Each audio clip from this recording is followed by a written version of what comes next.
1741년 4월 11일 해가 뜨기 전 헝가리 왕국의 운명은 이미 결정되어 있었다. 6만 명의 병사가 잠든 진영 너머로 몽골의 기병들이 조용히 다리를 건너고 있었고 그들이 완성한 포위망은 곧 유럽 역사상 가장 끔찍한 학살의 무대가 될 것이었다. 그로부터 44년 뒤 1285년 겨울 카르파티아 산맥에 눈 덮인 고갯길에서 헝가리의 정찰병들은 다시 한번 그 악몽과 마주하게 된다. 수천 개의 말발굽 자국이 눈 위에 찍혀 있었다.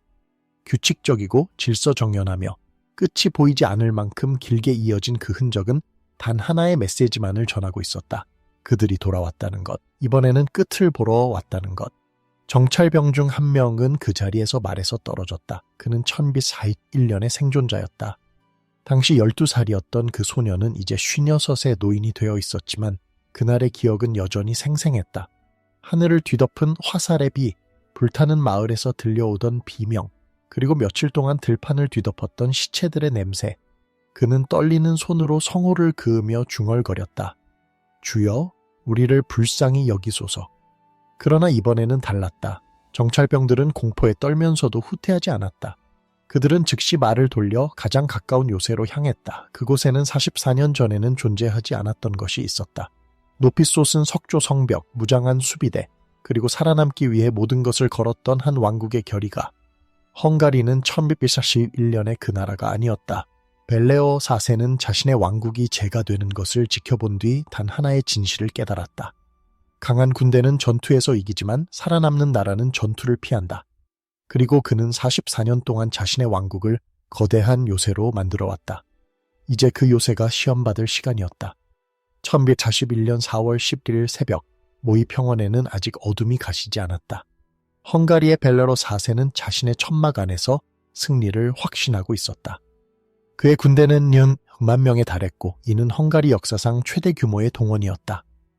귀족들이 이끄는 중기병대, 왕실 근위대, 그리고 각 지방에서 징집된 보병들이 사요 강을 사이에 두고 몽골군과 대치하고 있었다. 헝가리군의 진영은 견고해 보였다. 강이라는 천연 방어선이 있었고 유일한 다리는 헝가리군이 장악하고 있었다. 벨레오 4세와 그의 장군들은 몽골군이 다리를 건너려 시도하다가 격퇴될 것이라 믿었다. 그들은 몽골군을 야만인 정도로 여겼다. 조직도 없고 규율도 없으며 단지 숫자로 밀어붙이는 오합지졸이라고. 이것이 헝가리 왕국이 저지른 첫 번째 치명적인 오판이었다. 몽골군을 이끄는 것은 수부타이였다. 그는 단순한 장군이 아니었다. 그는 살아있는 전쟁의 교과서였고 지난 40년 동안 중국에서 러시아까지, 페르시아에서 폴란드까지 수십 개의 왕국을 무너뜨린 전략가였다. 그에게 헝가리군의 배치는 책에서 읽은 적 있는 고전적인 실수에 불과했다. 자신감에 넘친 적, 예측 가능한 방어선, 그리고 도주로가 없는 진영 배치. 수부타이는 미소 지었다. 이것은 전투가 아니라 수학이 될 것이었다. 밤이 되자 몽골군은 움직였다. 그들은 다리를 공격하지 않았다. 대신 상류로 이동하며 임시 부교를 건설하기 시작했다. 목재와 가죽으로 만든 이 부교는 몇 시간 만에 완성되었고 수천 명의 기병이 조용히 강을 건넜다. 헝가리군은 아무것도 눈치채지 못했다. 그들은 다리만 지키면 안전하다고 믿었고 정찰병을 충분히 배치하지 않았다. 새벽 5시, 헝가리군은 두 방향에서 동시에 공격받았다. 다리를 통해 정면 공격이 시작되는 동시에 부교를 통해 건넌 몽골군이 후방과 측면을 강타했다. 포위는 완벽했다. 헝가리군은 혼란에 빠졌다. 지휘체계는 순식간에 무너졌고 각 부대는 고립되어 개별적으로 싸워야 했다. 몽골군은 여기서 또 하나의 무기를 사용했다. 화약이었다. 원시적인 형태지만 폭발음과 연기는 헝가리군의 말들을 공포에 빠뜨렸다. 기병대는 자신들의 말을 통제할 수 없었고 대형은 스스로 붕괴되었다. 벨레오 4세는 자신의 군대가 무너지는 것을 지켜보았다. 그는 싸워보려야 했다. 그러나 그의 명령은 더 이상 전달되지 않았고 귀족들은 각자 살 길을 찾아 도주하기 시작했다. 왕 역시 결국 말을 타고 전장을 떠났다. 그가 떠난 뒤 학살이 시작되었다. 몽골군은 도주하는 헝가리군을 추격하며 계속해서 화살을 쏘아댔다. 평원은 시체로 뒤덮였다. 6만 명의 군대 중 살아남은 자는 1만 명도 채 되지 않았다. 그리고 이것은 단 하루 만에 벌어진 일이었다. 전투가 아니라 도살이었다. 조직적이고 계획된 그리고 완벽하게 실행된 절멸 작전이었다. 모의 전투의 패배는 시작에 불과했다. 몽골군은 승리의 여세를 몰아 헝가리 전역으로 퍼져나갔다. 그들은 단순히 영토를 점령하는 것이 아니라 왕국 자체를 지도에서 지우려는 듯 움직였다. 1241년 봄부터 1212년 봄까지 약 1년 동안 헝가리는 지옥을 경험했다. 몽골군은 마을마다 들러 불을 질렀다. 저항하는 곳은 주민 전체가 학살당했고 항복한 곳은 약탈당한 뒤 버려졌다. 당시 유럽의 연대기 작가들은 이 광경을 기록으로 남겼다. 들판에는 시체가 썩어가고 있었고 그 냄새가 너무 심해 여행자들은 코를 막고 지나가야 했다. 마을은 텅 비어 있었고 살아있는 자보다 죽은 자가 더 많았다. 헝가리의 인구는 전쟁 전 약 200만 명으로 추정되었다. 1142년 봄 몽골군이 철수한 뒤 남은 인구는 150만 명이 채 되지 않았다. 25% 이상의 인구가 죽었거나 사라졌다. 어떤 지역에서는 피해가 더 심각했다. 대평원 지역의 마을 중 80% 이상이 완전히 파괴되었고 생존자는 거의 없었다. 농경지는 황폐해졌다.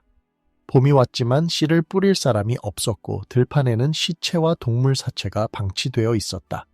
기근이 뒤따랐고 질병이 퍼졌다. 살아남은 자들은 굶주림과 병으로 계속해서 죽어갔다. 교회와 수도원도 예외가 아니었다. 몽골군은 종교 건물을 약탈했고 성직자들을 죽였다. 귀중한 사본과 문서들이 불탔고 수백 년의 문화유산이 하루아침에 사라졌다.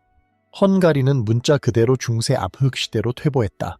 그렇다면 왜 몽골군은 철수했는가? 역사가들은 여러 이유를 제시한다. 가장 결정적인 것은 몽골 제국 내부의 정치였다.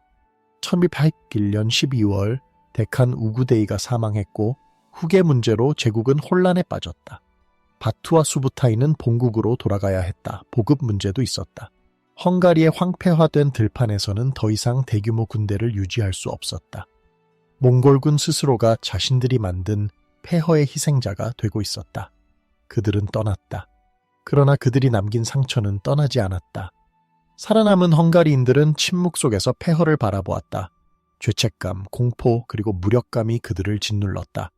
우리는 왜 이렇게 무력했는가? 왜 아무것도 막지 못했는가? 이 질문들은 대답 없이 남겨졌고 그 고통은 세대를 넘어 전해질 것이었다. 폐허가 된 부다의 왕궁에서 벨레오 4세는 창밖을 바라보았다. 수도는 불탄 잔해태로 가득했고 거리에는 여전히 시체가 남아 있었다. 그는 왕이었지만 더 이상 다스릴 왕국이 없었다. 귀족들은 그를 비난했다. 모히 평원에서의 패배, 왕국의 파괴, 수십만 명의 죽음. 모든 것이 그의 책임이라고 했다. 어떤 귀족들은 노골적으로 퇴위를 요구했다. 벨러 4세는 그들의 말을 들으며 분노했지만 동시에 알고 있었다. 그들 말이 틀리지 않았다는 것을.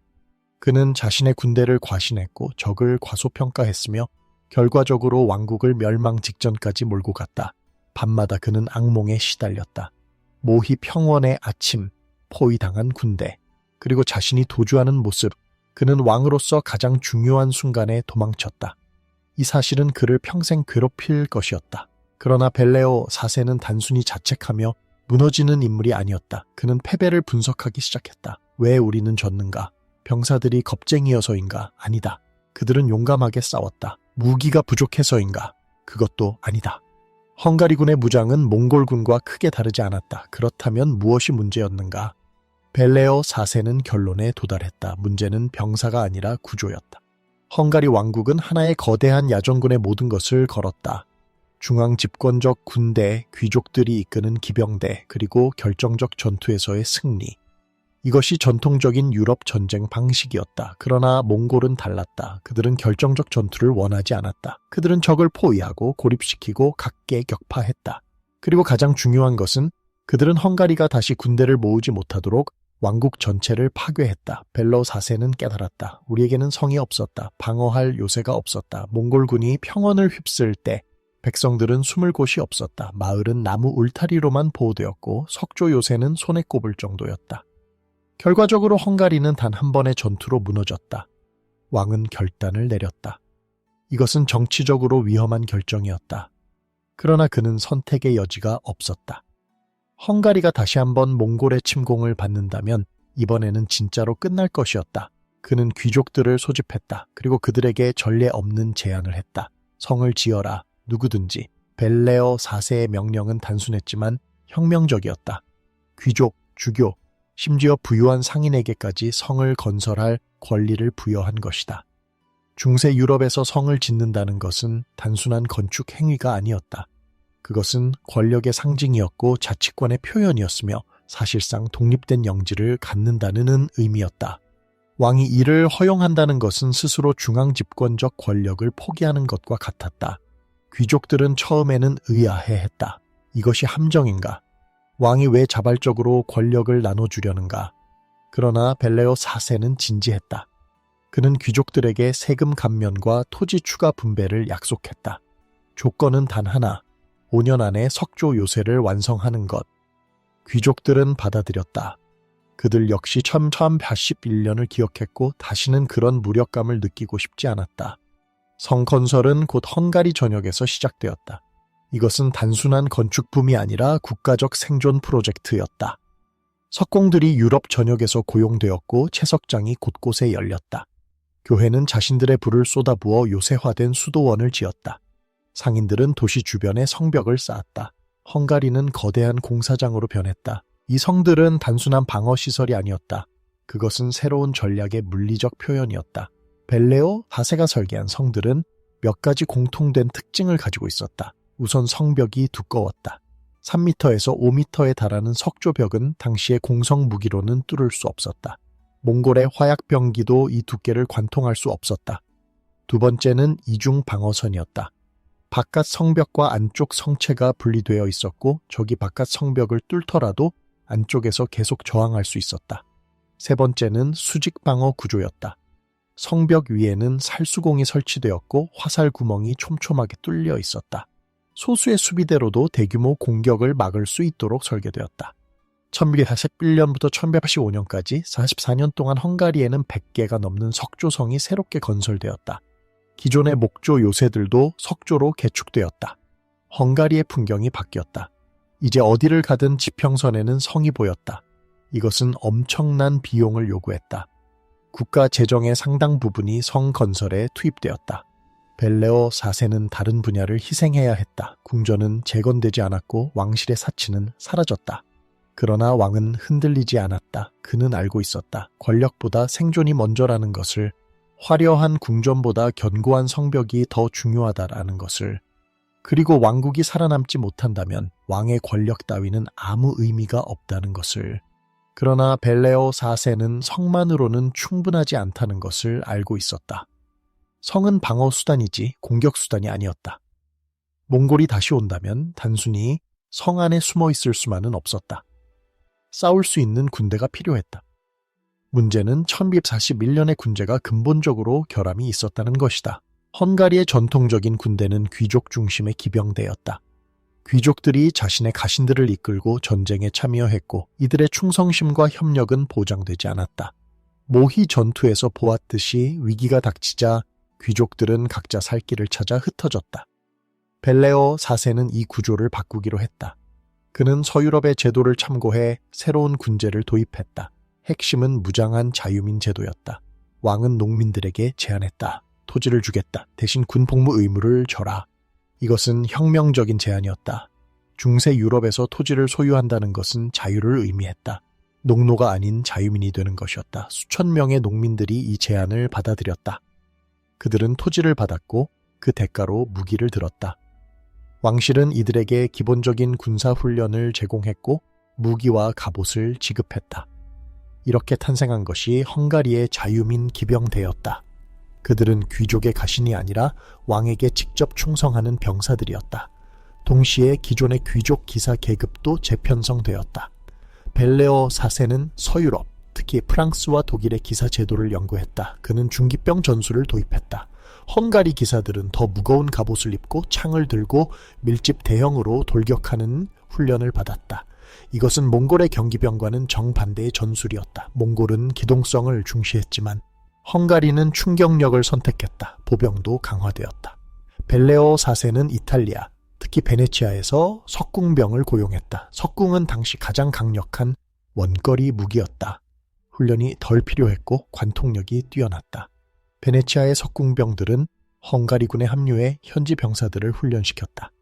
몇 년 안에 헝가리는 자체적으로 수천 명의 석궁병을 양성할 수 있었다. 이 모든 개혁의 핵심은 전문성이었다. 벨레오 4세는 더 이상 귀족들의 개인 군대에 의존하지 않았다. 그는 왕실 직속의 전문 군대를 만들었다. 이들은 정기적으로 훈련받았고 급여를 받았으며 명확한 지휘체계 아래 움직였다. 1185년이 되었을 때 헝가리의 군대는 1241년과는 완전히 달랐다. 병사 수는 더 적었을지 모르지만 질적으로는 비교할 수 없을 만큼 향상되어 있었다. 그리고 가장 중요한 것은 이들은 성과 함께 작동하도록 설계되었다는 것이다.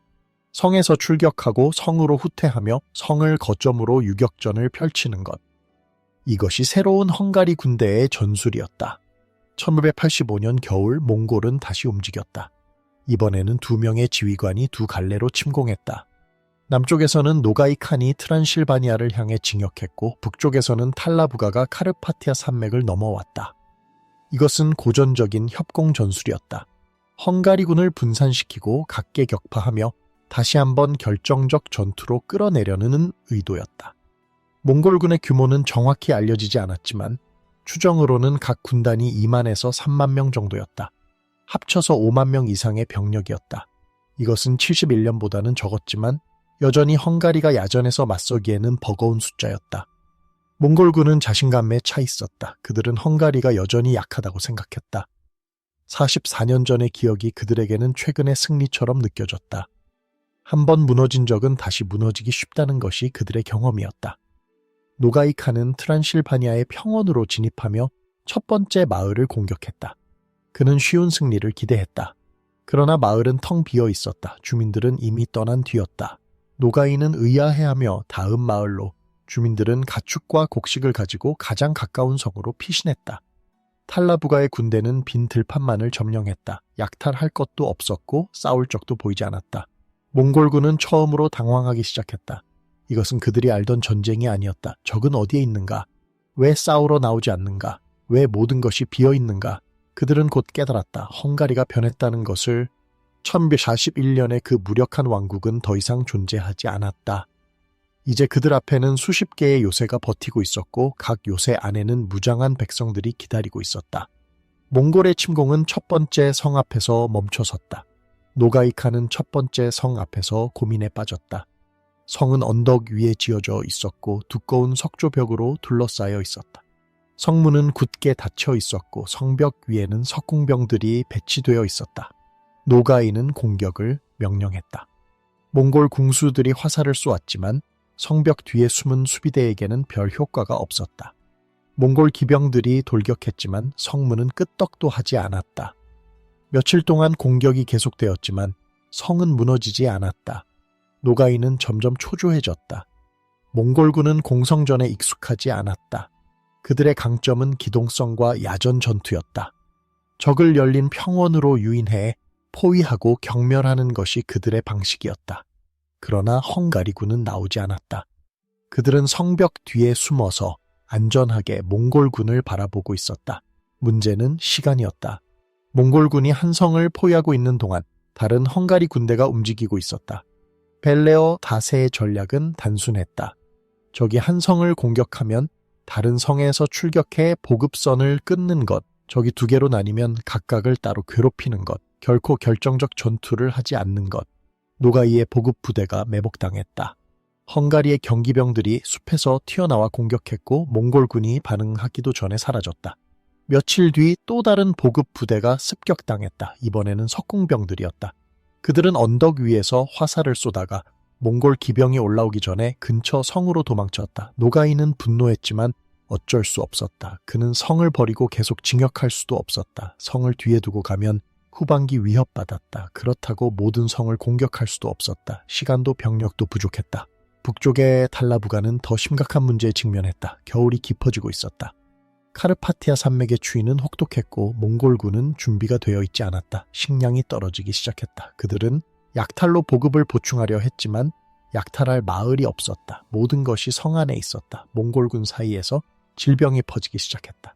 굶주림과 추위에 약해진 병사들이 하나둘 쓰러졌다. 탈라부가는 결단을 내려야 했다. 계속 진격할 것인가 아니면 후퇴할 것인가. 그는 진격을 선택했다. 그러나 앞에는 또 다른 성이 기다리고 있었다. 그리고 그 다음에도 성이 있었다. 헝가리는 끝없는 요새의 미로로 변해 있었다. 몽골군은 소모되고 있었다.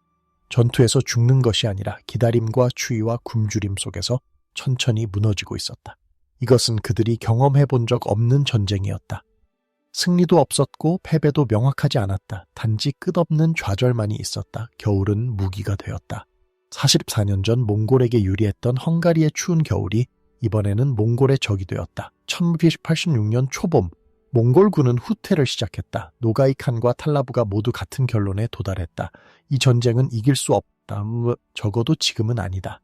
그러나 후퇴는 전투의 끝이 아니라 새로운 재앙의 시작이었다. 몽골군이 후퇴한다는 소식은 헝가리 전역에 퍼졌다. 그리고 복수의 시간이 왔다. 44년 동안 축적된 분노와 증오가 폭발했다. 성에서 병사들이 출격했다. 민병대가 조직되었다. 심지어 농민들까지 무기를 들었다. 그들은 후퇴하는 몽골군을 추격했다. 카르파티아 산맥의 좁은 길목에서 매복이 시작되었다. 헝가리군은 고지에서 바위와 화살을 퍼부었다. 몽골 기병들은 좁은 산길에서 기동성을 발휘할 수 없었다. 그들은 일렬로 행진해야 했고 그것은 완벽한 표적이 되었다. 탈라부가의 군대는 산악 지형에서 참혹한 손실을 입었다.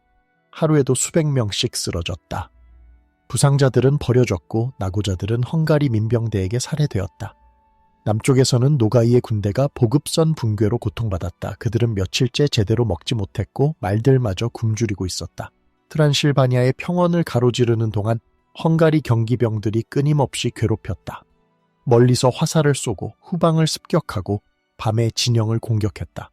노가이는 방역을 시도했지만 적은 항상 도망쳤다. 그들은 싸우지 않았다. 단지 죽이고 사라졌다. 몽골군의 사기는 바닥을 쳤다. 그들은 더 이상 무적의 군대가 아니었다. 그들은 생존자였다. 집으로 돌아가려는 필사적인 병사들이었다. 역사가들의 추정에 따르면 1285년 침공에 참여한 몽골군 5만 명 중 살아서 돌아간 것은 절반도 되지 않았다. 2만 5천 명 이상이 헝가리에서 죽었다. 그들 중 대부분은 전투에서 죽은 것이 아니라 추위와 굶주림과 끝없는 유격전에 소모되었다. 이것은 전술적 패배가 아니라 전략적 재앙이었다. 몽골 제국은 다시는 헝가리를 침공하지 않았다. 노가이칸은 자신의 명성에 큰 타격을 입었고 탈라부가는 얼마 뒤 정치적으로 실각했다. 헝가리는 살아남았다. 그리고 이번에는 스스로의 힘으로 살아남았다. 885년의 승리는 우연이 아니었다. 그것은 44년간의 준비, 전략적 사고, 그리고 희생의 결과였다. 왜 이번에는 달랐는가? 가장 근본적인 차이는 전략의 전환이었다. 1241년에 헝가리는 집중의 전략을 택했다. 모든 병력을 한 곳에 모아 결정적 전투를 벌이려 했다. 이것은 전통적인 중세 전쟁 방식이었고 많은 경우 효과적이었다. 그러나 몽골에게는 통하지 않았다. 몽골은 바로 그 집중된 병력을 포위하고 경멸하는 데 전문가였다. 1285년에 헝가리는 분산의 전략을 택했다. 병력과 자원을 수십 개의 성에 나누어 배치했다. 각 성은 독립적으로 방어할 수 있었고 서로를 지원할 수 있었다. 몽골군은 이제 단 하나의 표적이 아니라 수십 개의 표적과 동시에 싸워야 했다. 이것은 방어의 경제학이었다. 한 성을 방어하는 데 필요한 병력은 500명에서 1000명 정도였다. 그러나 그 성을 공격하는 데 필요한 병력은 최소 5000명이었다. 공성전은 방어자에게 유리했다. 몽골군이 헝가리의 100개 성을 모두 공격하려면 50만 명의 군대가 필요했다. 이것은 불가능한 숫자였다. 결과적으로 몽골군은 선택해야 했다. 어떤 성을 공격하고 어떤 성을 무시할 것인가. 그러나 무시한 성에서는 군대가 출격해 보급선을 공격했다. 공격하는 성은 함락되지 않았다. 몽골군은 양쪽에서 소모되었다. 또 하나의 핵심은 시간이었다. 1241년의 전쟁은 하루 만에 끝났다. 모이 전투에서 헝가리군이 경멸되자 왕국 전체가 무너졌다. 1185년의 전쟁은 달랐다. 전쟁은 몇 달 동안 이어졌다. 매일 작은 전투들이 벌어졌지만 어느 것도 결정적이지 않았다. 시간이 지날수록 헝가리에게 유리했다. 뒤에 그들은 자기 땅에서 싸우고 있었고 보급이 가능했으며 겨울을 견딜 준비가 되어 있었다. 몽골군은 반대였다. 그들은 적지에 고립되어 있었고 보급선이 끊겼으며 추위에 무방비했다. 시간은 헝가리의 편이었다. 마지막으로 심리적 요소가 있었다. 1287년에 헝가리군은 몽골을 두려워했다. 그들은 소문으로 듣던 무적의 군대와 싸워야 했고 그 두려움이 패배를 불렀다. 1185년에 헝가리는 달랐다. 그들은 여전히 몽골을 두려워했지만 이제는 대비가 되어 있었다. 그들은 성벽 뒤에 있었고 전략이 있었으며 무엇보다 살아남을 수 있다는 확신이 있었다. 이 확신은 전투력을 배가시켰다. 결국 1185년의 승리는 전투의 승리가 아니라 전략의 승리였다. 헝가리는 몽골을 격퇴한 것이 아니라 소모시켰다. 그들은 결정적 전투를 거부함으로써 승리했다. 역설적이게도 싸우지 않음으로써 이긴 것이다. 1185년의 승리는 헝가리만의 것이 아니었다. 그것은 중세 유럽 전체에 교훈을 남겼다. 벨레오 4세가 건설한 성곽들은 수세기 동안 서 있었다. 그중 많은 것들이 오늘날까지 남아있다. 부다성, 에스테르곰 대성당, 에게르성, 이것들은 단순한 건축물이 아니다. 그것들은 생존의 기념비이며 한 왕국이 멸망 직전에서 스스로를 구해낸 증거다. 헝가리의 방어 전략은 이후 유럽 각지에 영향을 미쳤다. 14세기와 15세기 오스만 제국이 발칸 반도를 침공했을 때 많은 나라들이 헝가리의 모델을 참고했다. 요새화된 도시, 분산된 방어선, 그리고 소모전 전략. 이것들은 모두 벨레오 4세에게서 시작된 것이었다. 역사학자들은 벨레오 4세를 재평가하기 시작했다. 오랫동안 그는 모의 전투의 패배로 기억되었다. 비겁한 왕, 도망친 지도자. 그러나 이제는 다른 측면이 부각된다. 패배에서 배운 왕, 자신의 권력을 희생하며 왕국을 구한 지도자. 벨레오 4세의 진정한 위대함은 승리가 아니라 변화에 있었다. 그는 자신이 틀렸다는 것을 인정했다. 그리고 그것을 고쳤다. 이것은 권력자에게 가장 어려운 일이다. 권력은 자기 확신을 부른다. 자신이 옳다고 자신의 방식이 최선이라고 믿게 만든다. 벨레오 4세는 그 유혹을 거부했다. 그는 겸손했고 현실적이었으며 무엇보다 책임감이 있었다. 1185년의 승리가 던지는 교훈은 오늘날에도 유효하다. 강한 나라란 무엇인가? 가장 많은 병사를 가진 나라인가? 가장 강력한 무기를 가진 나라인가? 아니다. 강한 나라는 준비된 나라다. 위기를 예측하고 미리 대비하며 필요하다면 자신을 바꿀 수 있는 나라다. 헝가리는 1241년에 멸망했어야 했다. 모든 조건이 그것을 가리키고 있었다. 그러나 헝가리는 살아남았다. 왜냐하면 한 사람이 결단했기 때문이다. 권력보다 생존을 선택했기 때문이다. 화려함보다 실용을 택했기 때문이다. 그리고 44년 동안 흔들림 없이 그 길을 걸었기 때문이다. 몽골 제국은 결국 무너졌다. 그들은 무적이 아니었다. 단지 아무도 막을 방법을 몰랐을 뿐이다. 헝가리는 그 방법을 찾았다. 그리고 그들이 찾은 방법은 간단했다. 싸우지 마라, 견뎌라, 준비하라, 그리고 절대 포기하지 마라. 승리는 하루 만에 오지 않는다. 벨레오 4세는 44년을 기다렸다. 44년 동안 비난을 들었고 의심받았으며 자신의 선택이 옳은지 확신할 수 없었다. 그러나 그는 멈추지 않았다. 매년 새로운 성이 세워졌다. 매년 새로운 병사들이 훈련받았다. 그리고 1185년 그 모든 것이 의미를 가졌다. 살아남는 자는 준비한 자다. 이것이 헝가리가 우리에게 남긴 유산이다. 당신이 이 이야기에서 무언가를 느꼈다면 좋아요 버튼을 눌러주세요. 구독을 통해 더 많은 역사 이야기를 만나보세요. 멤버십에 가입하시면 신작 영상을 가장 먼저 보실 수 있고 채널 운영에 큰 힘이 됩니다. 그리고 댓글로 여러분의 생각을 들려주세요. 헝가리의 전략에서 오늘날 우리가 배울 수 있는 것은 무엇일까요? 준비와 인내, 그리고 변화에 대한 의지. 이것들이 정말로 생존의 열쇠일까요? 여러분의 의견을 기다립니다. 다음 영상에서 만나요. 향했다. 그것도 비어 있었다. 세 번째 마을도 네 번째 마을도 마찬가지였다. 그때 노가이의 정찰병이 보고했다. 저들이 성으로 들어갔습니다. 노가이는 지평선을 바라보았다. 그곳에는 거대한 석조성이 우뚝 솟아 있었다. 성벽 위에는 헝가리의 깃발이 펄럭이고 있었고 수비대가 정렬해 있었다. 노가이는 미간을 찌푸렸다. 이것은 예상하지 못한 상황이었다. 북쪽의 탈라부가도 비슷한 경험을 했다. 그가 징역하는 동안 헝가리의 마을들은 하나씩 비워졌다. 주민들은 가축과 곡식을 가지고 가장 가까운 성으로 피신했다. 탈라부가의 군대는 빈 들판만을 점령했다. 약탈할 것도 없었고 싸울 적도 보이지 않았다. 몽골군은 처음으로 당황하기 시작했다. 이것은 그들이 알던 전쟁이 아니었다. 적은 어디에 있는가? 왜 싸우러 나오지 않는가? 왜 모든 것이 비어 있는가? 그들은 곧 깨달았다. 헝가리가 변했다는 것을. 1141년에 그 무력한 왕국은 더 이상 존재하지 않았다. 이제 그들 앞에는 수십 개의 요새가 버티고 있었고 각 요새 안에는 무장한 백성들이 기다리고 있었다. 몽골의 침공은 첫 번째 성 앞에서 멈춰 섰다. 노가이칸은 첫 번째 성 앞에서 고민에 빠졌다. 성은 언덕 위에 지어져 있었고 두꺼운 석조벽으로 둘러싸여 있었다. 성문은 굳게 닫혀 있었고 성벽 위에는 석궁병들이 배치되어 있었다. 노가이는 공격을 명령했다. 몽골 궁수들이 화살을 쏘았지만 성벽 뒤에 숨은 수비대에게는 별 효과가 없었다. 몽골 기병들이 돌격했지만 성문은 끄떡도 하지 않았다. 며칠 동안 공격이 계속되었지만 성은 무너지지 않았다. 노가이는 점점 초조해졌다. 몽골군은 공성전에 익숙하지 않았다. 그들의 강점은 기동성과 야전 전투였다. 적을 열린 평원으로 유인해 포위하고 경멸하는 것이 그들의 방식이었다. 그러나 헝가리군은 나오지 않았다.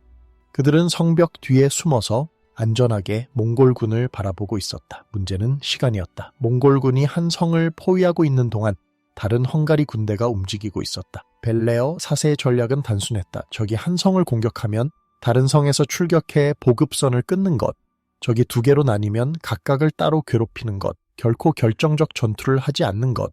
노가이의 보급부대가 매복당했다. 헝가리의 경기병들이 숲에서 튀어나와 공격했고 몽골군이 반응하기도 전에 사라졌다. 며칠 뒤 또 다른 보급부대가 습격당했다. 이번에는 석궁병들이었다. 그들은 언덕 위에서 화살을 쏘다가 몽골 기병이 올라오기 전에 근처 성으로 도망쳤다. 노가이는 분노했지만 어쩔 수 없었다. 그는 성을 버리고 계속 징역할 수도 없었다. 성을 뒤에 두고 가면 후방기 위협받았다. 그렇다고 모든 성을 공격할 수도 없었다. 시간도 병력도 부족했다. 북쪽의 탈라부가는 더 심각한 문제에 직면했다. 겨울이 깊어지고 있었다. 카르파티아 산맥의 추위는 혹독했고 몽골군은 준비가 되어 있지 않았다.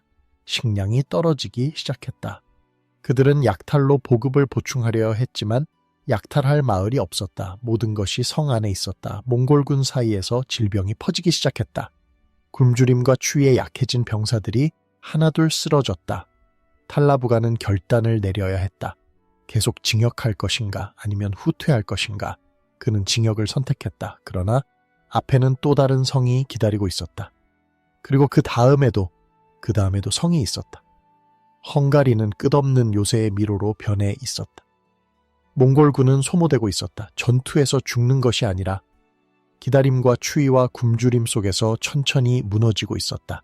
이것은 그들이 경험해 본 적 없는 전쟁이었다. 승리도 없었고 패배도 명확하지 않았다. 단지 끝없는 좌절만이 있었다. 겨울은 무기가 되었다. 44년 전 몽골에게 유리했던 헝가리의 추운 겨울이 이번에는 몽골의 적이 되었다. 1186년 초봄 몽골군은 후퇴를 시작했다. 노가이 칸과 탈라부가 모두 같은 결론에 도달했다. 이 전쟁은 이길 수 없다. 또 미다. 적어도 지금은 아니다. 그러나 후퇴는 전투의 끝이 아니라 새로운 재앙의 시작이었다. 몽골군이 후퇴한다는 소식은 헝가리 전역에 퍼졌다. 그리고 복수의 시간이 왔다. 44년 동안 축적된 분노와 증오가 폭발했다. 성에서 병사들이 출격했다. 민병대가 조직되었다. 심지어 농민들까지 무기를 들었다. 그들은 후퇴하는 몽골군을 추격했다. 카르파티아 산맥의 좁은 길목에서 매복이 시작되었다. 헝가리군은 고지에서 바위와 화살을 퍼부었다. 몽골 기병들은 좁은 산길에서 기동성을 발휘할 수 없었다. 그들은 일렬로 행진해야 했고 그것은 완벽한 표적이 되었다. 탈라부가의 군대는 산악지형에서 참혹한 손실을 입었다. 하루에도 수백 명씩 쓰러졌다. 부상자들은 버려졌고 낙오자들은 헝가리 민병대에게 살해되었다. 남쪽에서는 노가이의 군대가 보급선 붕괴로 고통받았다.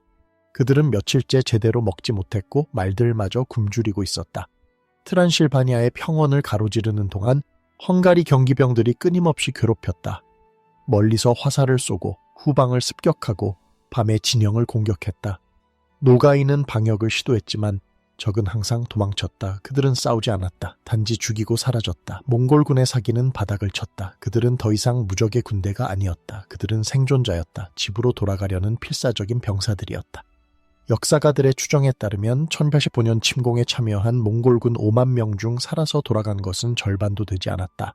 2만 5천 명 이상이 헝가리에서 죽었다.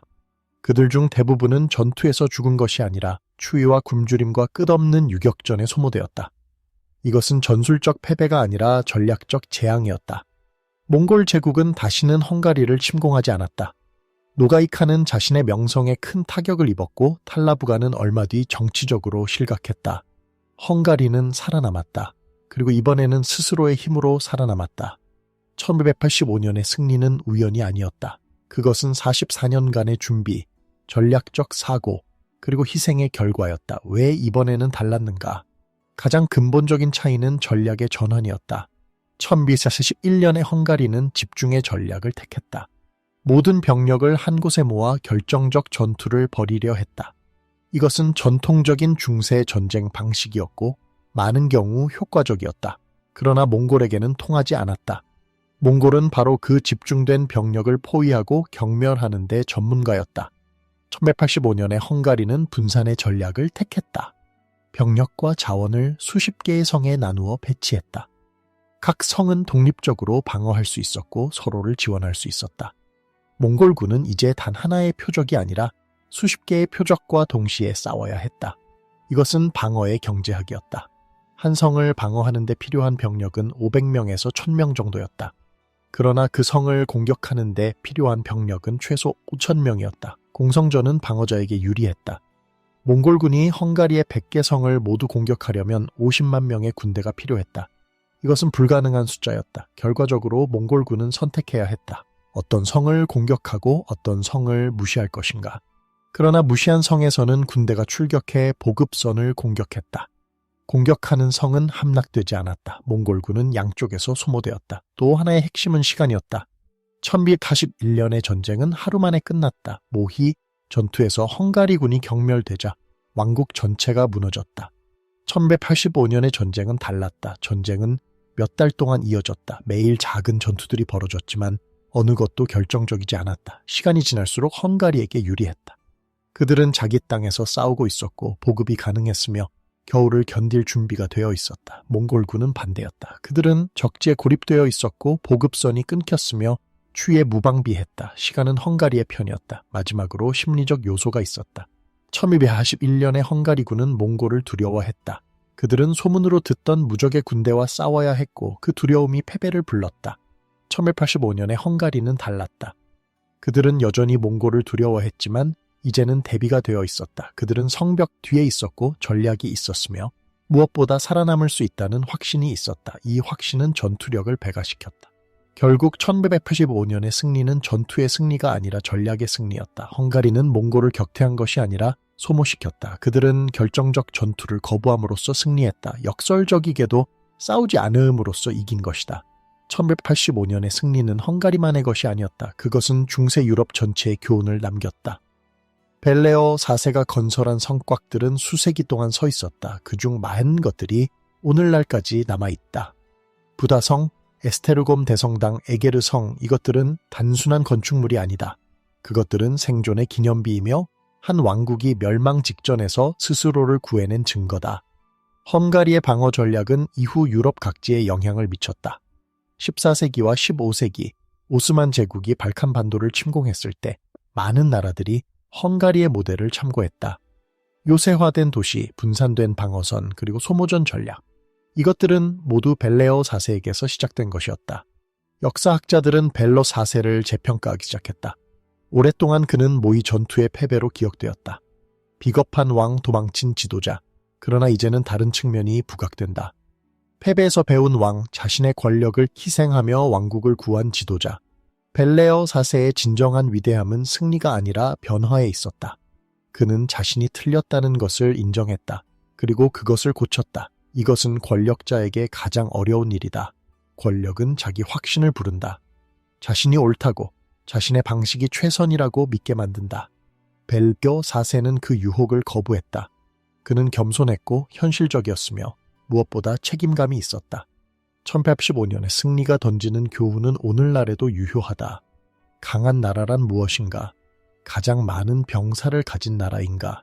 가장 강력한 무기를 가진 나라인가? 아니다. 강한 나라는 준비된 나라다.